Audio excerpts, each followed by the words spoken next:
बिहार में आज लालू प्रसाद यादव को बड़ा झटका लगा है। लालू परिवार को यह बड़ा झटका लगा है। आपको बता दें कि लालू, राबड़ी और तेजस्वी को कोर्ट ने धोखाधड़ी और भ्रष्टाचार का धारा लगाया है और कोर्ट ने धोखाधड़ी और भ्रष्टाचार का धारा लगाया। राबड़ी देवी, लालू प्रसाद यादव और तेजस्वी यादव को राउज एवेन्यू कोर्ट ने ये आरोप तय किए हैं। 420 धाराओं में ये आरोप तय किया गया है। साजिश और पद का दुरुपयोग करने का पुष्टि की गई है। ये बड़ी खबर आपको दे रहे हैं। जमीन हक का राबड़ी तेजस्वी को देने का साजिश अब सामने आया है। कोर्ट में ये आरोप तय किया है। कोर्ट ने का निर्णय 29 मई को सुरक्षित रखा है। ये बड़ी खबर आपको दे रहे हैं। बिहार चुनाव से के बीच लालू यादव, राबड़ी देवी और तेजस्वी यादव को बड़ा झटका लगा है। राउज एवेन्यू कोर्ट ने आज IRCT यानी कि land for job hotel IRCT hotel भ्रष्टाचार यानी कि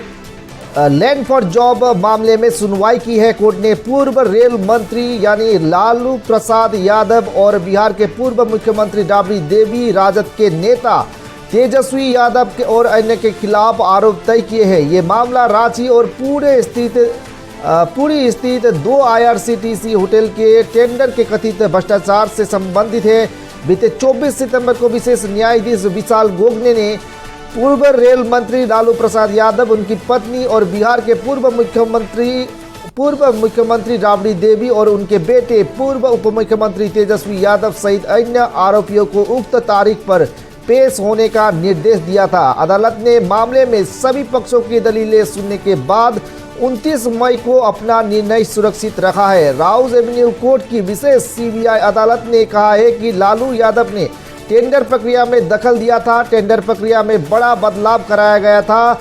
विशेष CBI कोर्ट ने लालू यादव के खिलाफ तय कर दिए हैं। अब आरोप और लालू के साथ ही राबड़ी देवी और तेजस्वी यादव के खिलाफ अब धोखाधड़ी, भ्रष्टाचार समेत अन्य धाराओं के तहत आरोप तय कर दिया है राउज एवेन्यू कोर्ट ने।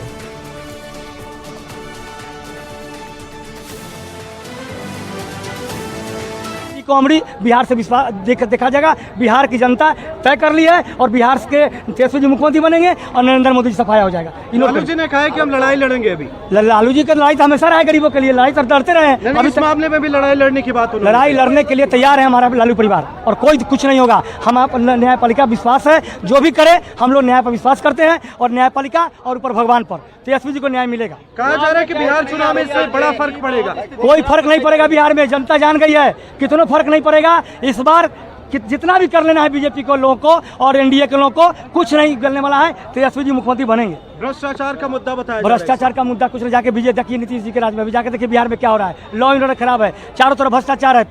इंजीनियर के घर में पैसा जलाया जा रहा है। इंजीनियर घर में ये सब देखिए, जाके रोज मर्डर हो रहा है, हत्या हो रही है। इसलिए इस बार तेजस्वी कितने में आरोप जो है कोर्ट ने तय किए हैं। आरोप कोर्ट को तो मैं सम्मान करता हूँ।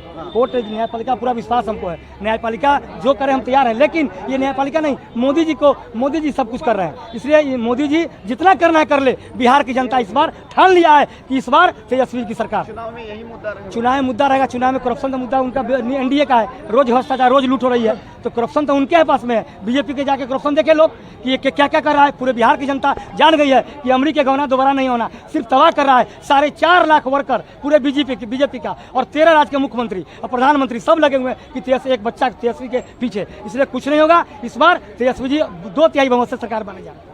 चार्जशीट कन्विक्शन नहीं होता। चार्जशीट फ्रेम करना एक प्रक्रिया है CRPC की, कि जो प्रोसिक्यूशन ने एविडेंस दी है उसमें प्रथम दृष्टया उनको लगता है कि इस पे उन्हें और मौका दिया जाए, ट्रायल हो सकता है। तो लालू जी को पूरा मौका है, वो हाई कोर्ट में जा सकते हैं।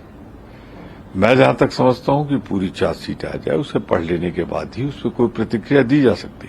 पर टाइमिंग फिर दोहराता हूं, नामांकन की प्रक्रिया चल रही है, चुनाव चल रहा है।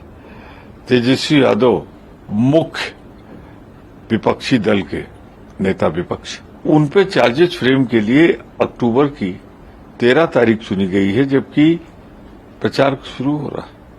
अभी तो कुछ कहना इस पे जल्दबाजी होगी, लेकिन टाइमिंग के बारे में मेरा साफ दृष्टिकोण है, न्यायालय के प्रति पूर्ण सम्मान व्यक्त करते हुए, कि इसकी टाइमिंग को लेकर जिस तरीके से उनका रोल भी रहा है करूर में, जिनके लिए भीड़ आई थी कि भीड़ रुकने का इंतजार करो, लोग उनको देखना चाह रहे थे, विलंब हो रहा था, विलंब किया जा रहा था, और जो उन्होंने परमिशन ली थी, जितने की ली थी, उससे कई गुना इकट्ठा किया।